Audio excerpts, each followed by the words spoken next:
Hello friends, नमस्कार। कैसे हैं आप सभी लोग।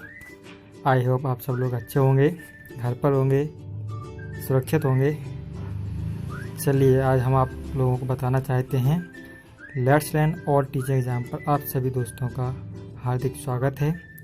जैसा कि हम आपको बताना चाहते हैं, आपके लिए back to back CTET MPTET 2020 के लिए स्पेशल पेडागोजी क्लास लेते आए हैं। सब्जेक्ट बाल विकास, पर्यावरण, संस्कृत, हिंदी, गणित, जो कि काफ़ी स्टूडेंटों की मांग थी कि सर आप संस्कृत की बहुत प्रॉब्लम हो रही है, सर आप संस्कृत की क्लास लाइए। इसलिए आज हम आप लोगों के लिए संस्कृत शिक्षण विधि, जो संस्कृत और हिंदी दोनों सब्जेक्ट की सेम होती है, और आप लोगों के लिए 4-5 क्लासों में हम सारी शिक्षण विधि कंप्लीट कर देंगे और इससे जितने सारे पेडागोजी संबंधी क्वेश्चन बनते हैं आप सभी लोगों को इस वीडियो के माध्यम से आपको सॉल्व कराएंगे। एक भी कन्फ्यूजन नहीं रहेगा, चाहे वो कैसे भी वर्ड हों, चाहे कोई भी शिक्षण विधि हो, चाहे कोई सिद्धांत हो, आप लोगों को सब इसी वीडियो के माध्यम से सॉल्व कराएंगे। आप बस इस वीडियो को लास्ट तक देखें, क्योंकि वीडियो थोड़ा लॉन्ग हो सकता है, इसलिए बीच में मत छोड़िए। इस वीडियो से आपको बहुत हेल्प मिलेगी, ठीक है। This is my WhatsApp number 8319804239। ये वीडियो आपको अच्छा लगे तो लाइक करें, शेयर करें, सब्सक्राइब करें, ताकि आने वाला वीडियो आप तक पहुंच सके। इस वीडियो हम पूरी शॉर्ट ट्रिक के माध्यम से समझाएंगे। आप एक बार अच्छे से देखिए, वीडियो पूरी आपको समझ में आएगी। और कृपया इस नोट्स को आप स्क्रीनशॉट ले लें, घर पे रिवीजन करें, क्योंकि अभ्यास जितना भी अपन अभ्यास करेंगे उतना दक्ष होंगे। चलिए आज स्टार्ट करते हैं और समझते जाएंगे। थोड़ा आज हम फास्ट चलेंगे क्योंकि वीडियो थोड़ा लंबा हो सकता है। संस्कृत शिक्षण विधवा। संस्कृत शब्द की उत्पत्ति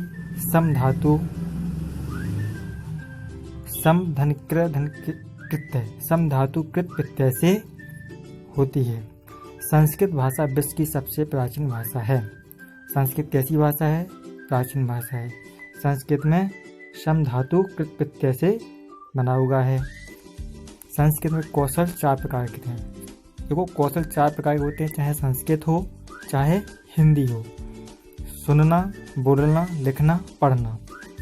संस्कृत में शुभोपली LSRW, आप ये याद रख लीजिए, LSRW। L से listening, LSS speaking, R writing, W read write. Okay. कौशल 2 श्रेणियों में विभक्त हैं। एक कौशल 2 टाइप के होते हैं। एक ग्राह्य जिससे हम ग्रहण करते हैं, जिससे हम श्रवण सुनने से ग्रहण करते हैं, और पठन पढ़ने से ग्रहण करते हैं। अभिव्यक्तात्मक, जिससे हम अभिव्यक्त करते हैं, अपनी बात को किसी के सामने अभिव्यक्त करते हैं, उसे अभिव्यक्तात्मक कहते हैं। अभिव्यक्त कैसे करते हैं? वाचन करके, बोलकर और लिखकर, पत्र लिख के, मैसेज लिख के सबको अपनी बात को अभिव्यक्त करते हैं दूसरे के सामने। भाषा के 2 रूप होते हैं, एक कला रूप होता है, एक विज्ञान रूप। शिक्षण की सफलता विधि, प्रविधि, तकनीकी पर आधारित होती है। यदि आप पढ़ा रहे हैं, टीचिंग कर रहे हैं, शिक्षण कर रहे हैं, तो आपकी पढ़ाने का तरीका कैसा है, तकनीक कैसी है, टेक्नोलॉजी कैसी, इस पर डिपेंड करता है। विधि क्या है? विषय वस्तु को छात्रों के सामने अच्छे तरीके से या विधि से प्रस्तुत करना चाहिए। आप बच्चों को किस टाइप से समझाएं ताकि बच्चों को जल्दी से समझ में आ जाए, उसको बोरिंग ना लगे।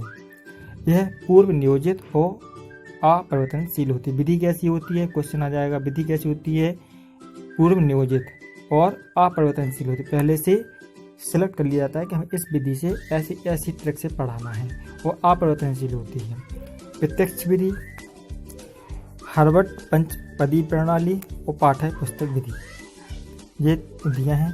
प्रविधि क्या होती है? इसके अंतर्गत काठिन्य निवारण को स्पष्ट करके विषय वस्तु का छात्रों के सम्मुख प्रस्तुत किया जाता है। कठिनाई का निवारण करने के लिए बच्चों के सामने विषय वस्तु का छात्रों से प्रस्तुत किया जाता है। यह पूर्व नियोजित और परिवर्तनशील होती है। देखो, विधि कैसी होती है? अपरिवर्तनशील होती है और पूर्व नियोजित होती है। प्रविधि कैसी होती है? प्रविधि होती है परिवर्तनशील। इसको अपन परिवर्तन कर सकते हैं प्रविधि को, पर विधि को परिवर्तनशील नहीं कर सकते हैं। जैसे चित्र प्रविधि है, चित्र बना गया तो उसको आप परिवर्तन नहीं कर सकते हैं। प्रतिकृति किसी की आकृति प्रविधि, काठिन्य निवारण प्रविधि। नोट, इसको शिक्षण युक्ति भी कहा जाता है। अब क्वेश्चन आ जाएगा शिक्षण युक्ति किससे कहते हैं? विधि प्रविधि पाठ्य पुस्तक विधि को या हर्बर्ट पंचवटी विधि को अपन बोलेंगे प्रविधि को शिक्षण युक्ति भी कहते हैं। तकनीकी शिक्षण में इसका स्थान कक्षा के अंदर होता है। तकनीक का कहाँ? कक्षा के अंदर होता है। कक्षा के अंदर ही तो अपन तकनीक का यूज करेंगे, ठीक है। अनेक अध्यापकों को पढ़ाने स्तर अलग अलग होता है। हर टीचर का पढ़ाने का स्तर अलग होता है। तकनीकी ज्ञान छात्र के स्तर के अनुसार होना चाहिए। जो तकनीक आप बता रहे हैं वो जो 4 क्लास का है, 5वीं क्लास का, उसके अकॉर्डिंग होना चाहिए। उससे हाई लेवल का नहीं होना चाहिए, ना उससे नीचे का होना चाहिए। ऐसा नहीं कि आप 5वीं कक्षा के बच्चे को पढ़ा रहे हो और 12th के लेवल का पढ़ा रहे हो तो उसके ऊपर से निकलेगा। चलो अपन पढ़े सूक्ष्म शिक्षण, माइक्रो टीचिंग। इसके प्रवर्तक कौन है? D.W. Allen. Micro teaching, teaching Allen, ये कौन है? ये विश्व लेवल पे हैं। और भारत के कौन है? D.D. तिवारी। भारत के सूक्ष्म माइक्रो टीचिंग के प्रवर्तक कौन है? D.D. तिवारी। याद रखना अपन, भारत के तिवारी जी हैं। भारत के सूक्ष्म शिक्षण के प्रवर्तक कौन है? तिवारी जी।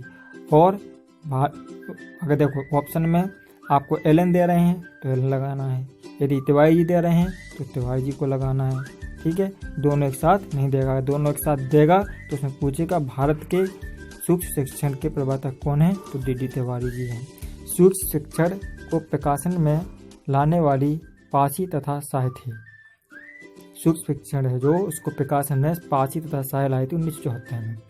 इसको तो याद नहीं रखना, बस याद यही रख लेना कि भारत में सूक्ष्म शिक्षण के प्रवर्तक कौन है? D.D. तिवारी। और विश्व लेवल पे D.W. एलन साहब। सूक्ष्म शिक्षण का उद्देश्य क्या है? देखो सूक्ष्म शिक्षण क्यों लाया गया? किसी एक विषय कौशल में दक्षता प्राप्त करना। किसी एक विषय जैसे आपका मैथमेटिक्स हो गया, संस्कृत हो गया, इस सब्जेक्ट में आपको दक्षता मतलब परफेक्ट होना है। दक्षता कौशल के अभ्यास करने से आती है। दक्षता आप किसी सब्जेक्ट परफेक्ट कब होंगे? तब जब आप उसका बार बार अभ्यास करेंगे, बार बार अभ्यास करेंगे तो आप इसमें दक्ष हो जाएंगे। माइक्रो टीचिंग में छात्र कितना होना चाहिए? कम से कम 10 से 15। समय कितना होना चाहिए? 6 से 10 मिनट तक होना चाहिए, ठीक है। पाठ्य विषय पाठ्यांश कौशल एक ही प्रयोग किया जाता है। कौशल में एक ही प्रयोग किया जाता है सूक्ष्म शिक्षण करते समय। अभ्यास कौशल में दक्षता प्राप्ति तक। अभ्यास कब तक किया जाता है? जब तक आप उस सब्जेक्ट में दक्ष नहीं हो जाते हैं, पूरी तरह परफेक्ट नहीं हो जाते हैं। उपकरण दृश्य सिर्फ सामग्री। सूक्ष्म शिक्षण कर रहे हैं आप, दे रहे हैं क्लास में, तो आपके पास दृश्य और सिर्फ सामग्री होनी चाहिए। दृश्य माने देखने वाली, सिर्फ माने सुनाई देने वाली चाहिए। आगे अपन पढ़ते हैं सूक्ष्म शिक्षण चक्र। अभी देखिए ये वाली चीज आप हमेशा याद रखना, क्योंकि ये चक्र दे देते हैं। देखो पाठ्य योजना शिक्षण, यहाँ पे क्या उल्टा क्रम दे देते हैं, तो इनका ये क्रम सही याद रखना है अपन को। पाठ्य योजना, पहला है पाठ्य योजना, शिक्षण, फिर प्रतिपुष्टि। पहले अपन बच्चे क्या बनाएंगे? पाठ्य योजना बनाएंगे, हमें पहला पाठ पढ़ाना है, दूसरा, तीसरा, चौथा, ऐसा। फिर उसको शिक्षण पे टीचिंग करेंगे, फिर उसकी प्रतिपुष्टि फीडबैक लेंगे, उसका पुनरावलोकन करेंगे। फिर उसके बाद पुनः पाठ्य योजना करेंगे, पुनः शिक्षण, पुनः प्रतिपुष्टि। फिर प्रतिपुष्टि मतलब फीडबैक लेना बाद में उसका, उसने कितना पढ़ा, क्या समझ में आया। मतलब अपन टीचिंग करी, ऐसा नहीं अपने पढ़ा दिया बच्चों को, बाद में ऊपर से निकल गया। फिर अपन उसकी प्रतिपुष्टि करते हैं। क्या करेंगे? पाठ्य योजना, शिक्षण देंगे, फिर प्रतिपुष्टि, फिर पुनः पाठ्य योजना बनाएंगे, फिर पुनः शिक्षण देंगे, पुनः प्रतिपुष्टि करेंगे। ऐसे ही लगातार चलता रहेगा। इसके सूक्ष्म शिक्षण चक्र के 6 चरण होते हैं। शिक्षण सूत्र के प्रवर्तक हैं शिक्षण सूत्र हर्बर्ट स्पेंसर एवं कमेनियस ने दिया था। शिक्षण सूत्र किसने दिए थे? हर्बर्ट स्पेंसर ने दिए थे। शिक्षण सूत्र उस धागे के समान होता है जो अध्यापक अपने मस्तिष्क के ज्ञान के द्वारा छात्र के ज्ञान को केंद्रित करता है। शिक्षण सूत्र उस धागे के समान है जो अध्यापक अपने मस्तिष्क के ज्ञान के द्वारा छात्र के ज्ञान को केंद्रित करता है। उसी तरह है जैसे अपने सुई में एक केंद्रित करके सुई में धागा होते हैं। इसी प्रकार शिक्षक बच्चों को सुई के समान मान के उसमें धागा पोता से शिक्षण देता है, केंद्रित करता है। देखो सूक्ष्म शिक्षण 9 प्रकार की होती है। एक क्या होती है, देखो एक एक करके हम पढ़ते जाएंगे, समझते जाएंगे, रटना नहीं, समझो आप बात को। सरल से कठिन की ओर। सूक्ष्म शिक्षण हमेशा बच्चे को शिक्षा हमेशा सरल से कठिन देनी है। पहले उसको जो चीज़ है उसको सरल लगती है ताकि उनका कॉन्फिडेंस आगे बढ़े। सरल से कठिन की ओर। यह सूत्र मानव स्वभाव पर आधारित है। इस सूत्र के माध्यम से बालक में जिज्ञासा, रुचि तथा आत्मबल बढ़ेगा। अपन उसको सरल देंगे, फिर उसको थोड़ा थोड़ा टफ करते जाएंगे ताकि उसका जिज्ञासा बढ़े, और करने की जिज्ञासा बढ़ेगी, और आत्मबल बढ़े, कॉन्फिडेंस बढ़ेगा। ज्ञात से अज्ञात की ओर। यह सूत्र पूर्व ज्ञान पर आधारित है। अर्जित ज्ञान को आधार मानकर विषय वस्तु को स्पष्ट करना। जो बच्चों को पहले आता हो उसी के अकॉर्डिंग अपन पढ़ाते चले जाएंगे। ज्ञात से अज्ञात की ओर चले जाएंगे। पूर्ण से अंश की ओर। पूर्ण से अंश मतलब संपूर्ण विषय को बालक के सामने प्रस्तुत करना तथा उसे लघु रूप में विषय वस्तु का स्पष्टीकरण करना। इस सूक्ष्म सूत्र के द्वारा बालक के भावात्मक और कलात्मक संज्ञानात्मक पर बल दिया जाता है। बालक के सामने पूरा चैप्टर रहता है, उस चैप्टर को टीचर पूरा एक सारांश के थ्रू पहले बताता है ताकि उसका कॉन्फिडेंस और बढ़े और जानने की जिज्ञासा बढ़े।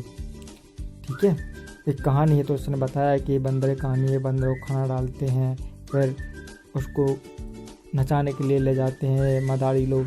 इसमें ए दिया गया तो इसमें और जानने की जिज्ञासा बढ़ेगी, इसलिए पूर्ण से अंश की ओर।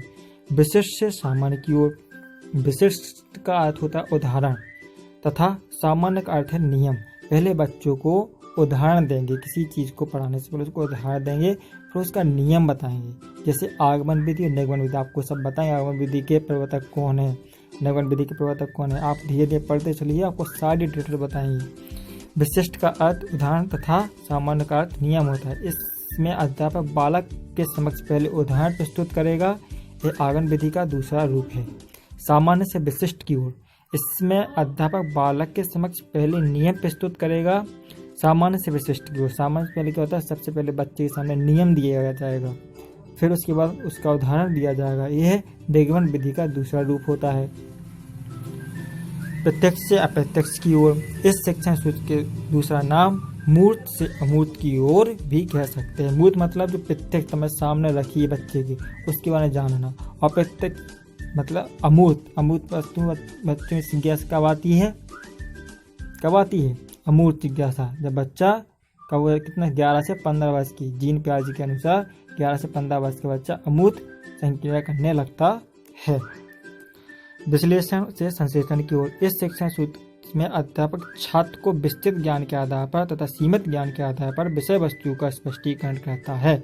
जैसे अपने टीचर कहते थे ना, अपन क्लास में शुरू मचाते, टीचर कहते हम मेरी बात सुनो, आप एक पुस्तक पढ़ रहे हो, 2 पुस्तक पढ़ लो, यहाँ हमारे पास हजारों पुस्तकों का निचोड़ रखा है, आप हमारी बात ध्यान से सुने ताकि आपके दिमाग में पूरा सारा निचोड़ माल देते थे वो हमें। विश्लेषण का अर्थ है पूर्ण से अंश की ओर जाना। संश्लेषण का अर्थ होता है अंश से पूर्ण की ओर जाना। ठीक है। मनोविज्ञान से तार्किक की ओर। इसके अंतर्गत बालक की अंतर क्रियाओं पर विशेष कर बल दिया जाता है, अंतः क्रियाओं पर बल दिया जाता है। विषय वस्तु को पूर्ण रूप से स्पष्ट करने का यह सर्वश्रेष्ठ शिक्षण सूत्र है। सर्वश्रेष्ठ शिक्षण सूत्र है। अनुभव से तर्क की ओर। मनोविज्ञान में तार्किक को ही अनुभव से तर्क की ओर कहते हैं। क्या कहते हैं मनोविज्ञान में? जो बच्चा बालक तर्क करने लगे वो समझो अनुभव है उसको, इसलिए वो उस चीज़ के बारे में तर्क करेगा। ठीक है। तर्क को ही अनुभव से तार्किक को ही अनुभव से तर्क की ओर कहते हैं। अब देखिए शिक्षण विधि की विशेषताएं। शिक्षण विधि क्यों दी जाती है? ऐसा नहीं है कि ऐसी फ्री में दी जाती है। शिक्षण विधि का महत्व होता है इसलिए दिया जाता है। इनके माध्यम से बालक व्यवहार में परिवर्तन होता है। यदि बालक को आप पहले सरल चीज़ें बताएंगे फिर उसके बाद टफ चीज़ें बताते जाएंगे तो उसका आत्मबल बढ़ेगा, इसलिए उसमें व्यवहार परिवर्तन होगा। सजीव वातावरण प्रस्तुत करना चाहिए, उसको सजीव वातावरण होना चाहिए, मतलब पॉजिटिव एटमॉस्फेयर होना चाहिए, अच्छा माहौल में बच्चे को माहौल का वातावरण का 75% फर्क पड़ता है, प्रभाव पड़ता है। शिक्षण विधि करके सिखाने पर आधारित होनी चाहिए। सीखने पर आधारित होनी चाहिए। बालक को हमेशा करके सिखाना चाहिए, अपने हस्त के द्वारा, क्योंकि जो बालक करके सीखता है वो हमेशा के लिए याद रहता है। शिक्षण विधि गतिशील होनी चाहिए, ना कि स्थिर होनी चाहिए। शिक्षण विधि हमेशा गतिशील रहनी चाहिए, स्थिर नहीं होनी चाहिए जगह रुक के। वैज्ञानिक दृष्टिकोण होना चाहिए, उसमें साइंटिफिक चीज़ें भी होनी चाहिए। बालक का सर्वांगीण विकास होना चाहिए, बालक का सर्वांगीण विकास भी होना चाहिए, चारों तरफ से विकास होना चाहिए उसका। चलिए अब दूसरी विधि पर आते हैं, प्रत्यक्ष विधि। इसके प्रवर्तक कौन है? बीपी वोकेल। प्रत्यक्ष डायरेक्ट विधि के वोकेल, डायरेक्ट वोकेल। संस्कृत शिक्षण की यह सर्वश्रेष्ठ विधि है। संस्कृत शिक्षण की सर्वश्रेष्ठ विधि कौन सी है? प्रत्यक्ष विधि। इसके प्रवर्तक कौन है? वोकेल। डायरेक्ट, प्रत्यक्ष मतलब इंग्लिश बोलते हैं डायरेक्ट, मतलब वोकेल। ठीक है। इस विधि में मातृभाषा का प्रयोग वर्जित है। इस विधि में मातृभाषा का प्रयोग नहीं कर सकते हैं, क्योंकि संस्कृत लैंग्वेज है तो संस्कृत का ही यूज करेंगे। अपनी मातृभाषा हिंदी होती है अधिकतर, ठीक है ना। चलिए, इस विधि का आधार अनुकरण है। अनुकरण मतलब देख के सीखना, अनुकरण मतलब देख के सीखना होता है। मातृभाषा को इस विधि में बाधक नहीं बनने दिया जाता है। इस कारण इस विधि को निर्वाध या सुगम विधि भी कहते हैं। इस विधि को, प्रत्यक्ष विधि को सुगम विधि भी कहते हैं या निर्वाध विधि भी कहते हैं। एक ही नाम, निर्वाध या सुगम विधि। इन विधियों के कई नाम होते हैं, इसलिए आप एक नाम रख लो, क्योंकि अपन को नाम पता नहीं चलता, फिर एग्जाम में पता देखते हैं क्या ये तो हमने पढ़ा ही नहीं है। सबसे मेन चीज़ है बाल विकास आप कर रहे हैं, टीचिंग लाइन जा रहे हैं, एक सब चीज़ के कई नाम होते हैं, इसलिए अपन को इंग्लिश में ज़्यादा आदत करनी पड़ने की। यदि अपन को निर्वाध या सुगम नहीं आया तो उसमें डायरेक्ट लिखा होगा, इसलिए डायरेक्ट मेथड। ठीक है, अपन इंग्लिश पे ज़्यादा फोकस करना है। इस विधि का मुख्य उद्देश्य का अध्ययन करा रहे हो उसी भाषा में अध्ययन करना चाहिए। जैसे संस्कृत का अध्ययन कर रहे हैं तो संस्कृत का ही करना चाहिए। विश्लेषणात्मक विधि, विश्लेषणात्मक अभी बताई थी आपको, पूर्ण से अंश की ओर। संश्लेषणात्मक होता है अंश से पूर्ण की ओर। इस विधि में विषय वस्तु को पूर्ण रूप से छात्रों के सामने स्पष्ट प्रस्तुत कर दिया जाता है। यह विधि विशेष रूप से व्याकरण व कथा पाठक के लिए उपयोगी होती है। किसके लिए उपयोगी होती है विश्लेषण विधि? व्याकरण व कथा पाठक के लिए उपयोगी होती है। अब देखो जी, सबसे मोस्ट इम्पोर्टेंट विधि है हर्बटीय पंचपदी प्रणाली। इसके प्रवर्तक कौन है? Herbert Spencer. हर्बटीय पंच प्रणाली हर्बर्ट स्पेंसर पाठ्य योजना निर्माण के लिए है सर्वश्रेष्ठ विधि है। किसके लिए? पाठ्य योजना, यदि पाठ्य योजना कर रहे हैं उसके लिए सर्वश्रेष्ठ विधि कौन सी है? हर्बटीय पंचपदी प्रणाली। किसने दी? Herbert Spencer. देखो, जिस नाम है उसी नाम से उन्होंने अपनी विधि दी है। इस विधि में हर्बर्ट स्पेंसर ने 4 सोपान या चरण बोल सकते हैं या स्टेप, ठीक है, स्टेप याद रखो, स्टेप 4 स्टेप दिए हैं। तो बाद में इन्होंने स्पष्टता की जगह प्रस्तावना और प्रस्तुतिकरण को जोड़ दिया है, इसलिए इनके 5 सोपान दिए, 5 सोपान हो गए। प्रस्तावना, प्रस्तुतिकरण, तुलना, सामान्यीकरण, उपयोग। इनका भी क्रम मिलाने के लिए सीटेट और एमपीटेट में कभी कभी आ जाता है, इसलिए आप उनको रखना है। पहले क्या? प्रस्तावना दो, पहले किसी चीज़ की प्रस्तावना, फिर उसको प्रस्तुतिकरण करो, फिर उसकी तुलना करो कैसा है, फिर उसका सामान्यीकरण करो, फिर उसका प्रयोग करो, ठीक, यूज करो। प्रस्तावना क्या होता है? इस विधि का मुख्य उद्देश्य नवीन ज्ञान को ग्रहण करने हेतु उचित वातावरण तैयार करना। किसी ज्ञान को अर्जित करना है तो उसके लिए उचित वातावरण होना चाहिए। ज्ञात से अज्ञात की ओर बताया था ना, जो चीज़ पहले प्रत्यक्ष हो फिर अप्रत्यक्ष की ओर जाना चाहिए। जो ज्ञान हो उस पूर्व ज्ञान में ही उसको नवीन ज्ञान को जोड़ना चाहिए। नवीन ज्ञान को सिखाने के लिए पूर्व ज्ञान का होना आवश्यक है। प्रस्तावना का मुख्य कार्य है उद्दीपक के रूप में कार्य करना। उद्दीपक मतलब जो चीज़ हमें आकर्षित करती है, प्रस्तावना के आकर्षित करने वाली होना चाहिए, अट्रैक्ट करने वाली होनी चाहिए।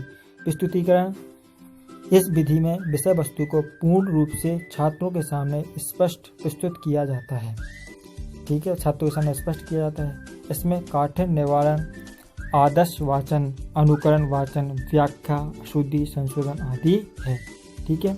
इसमें क्या है? काठिन्य निवारण, कठिनाई का निवारण करते हैं। आदर्श वाचन होते हैं, अनुकरण वाचन होता है देख के सुनकर बोलना, वाचन करना, वाचन मतलब बोलना, व्याख्या, अशुद्धि, संशोधन आदि। मुख्य उद्देश्य इस विषय वस्तु को पूर्ण रूप से छात्रों के सामने स्पष्ट प्रस्तुत करना।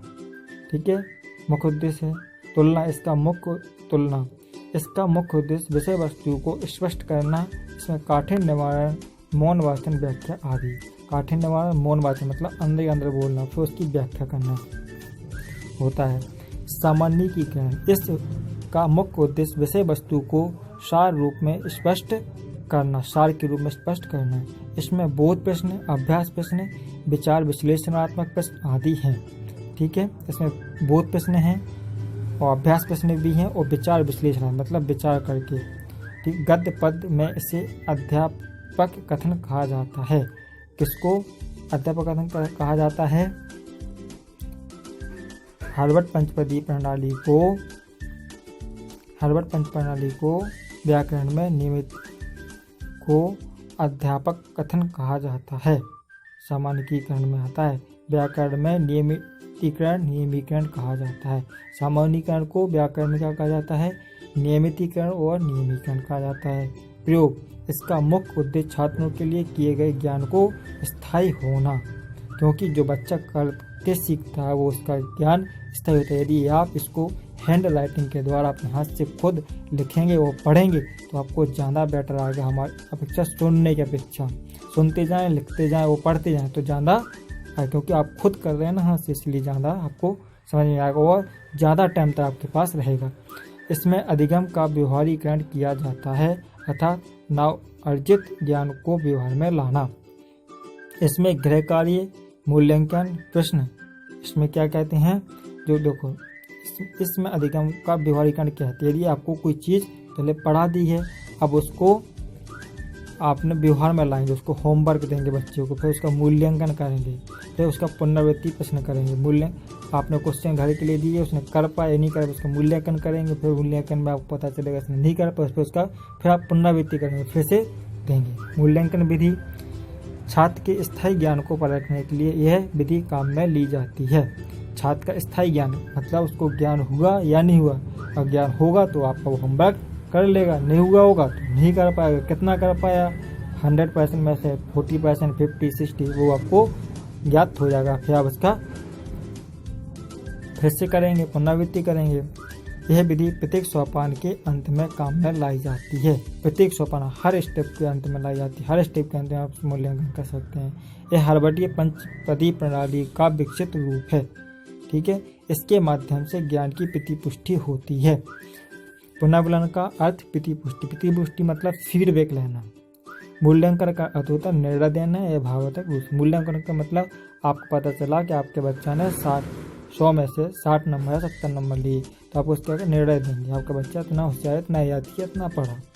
संरचनात्मक उपागम विधि वाक्यों का निर्माण करने में उपयोग में लाई जाती है। संरचनात्मक उपागम विधि किस में लाई जाती है? वाक्यों का निर्माण करने में उपयोग में लाई जाती है। ठीक है,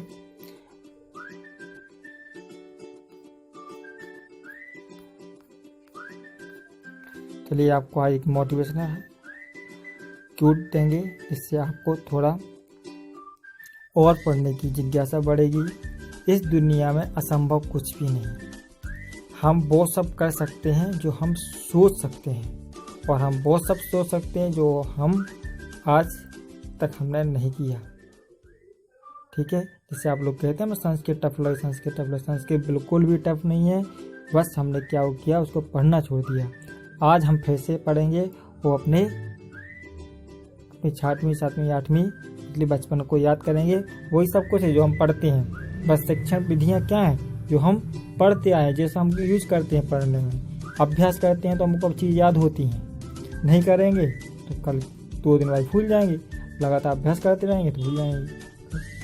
ठीक है, चलिए आगे बढ़ते हैं। शिक्षण विधियाँ 3 प्रकार की होती हैं: प्राचीन विधि, नवीन विधि और नवीनतम विधि। प्राचीन विधि, मौलिक विधि और नवीन विधि आवर्तनीय विधि होती है। आपको ये सारी विधियाँ कल हम बताएंगे, क्योंकि वीडियो बहुत लंबा हो जाएगा, और धीरे धीरे करके आपको 5-6 वीडियो में सारी शिक्षण विधि कंप्लीट करने के बाद आपको पेडागोजी की एक भी कन्फ्यूजन नहीं रह जाएगा। आपको जैसे ही क्वेश्चन आपके सामने रखेंगे आप तुरंत उसको सॉल्व करते जाएंगे। धन्यवाद, थैंक यू सो मच। आपको यदि वीडियो अच्छा लगे तो लाइक करें, शेयर करें, सब्सक्राइब करें। बस आप ही लोगों का चैनल है, आप ही लोगों को आगे बढ़ाना है। थैंक यू, धन्यवाद।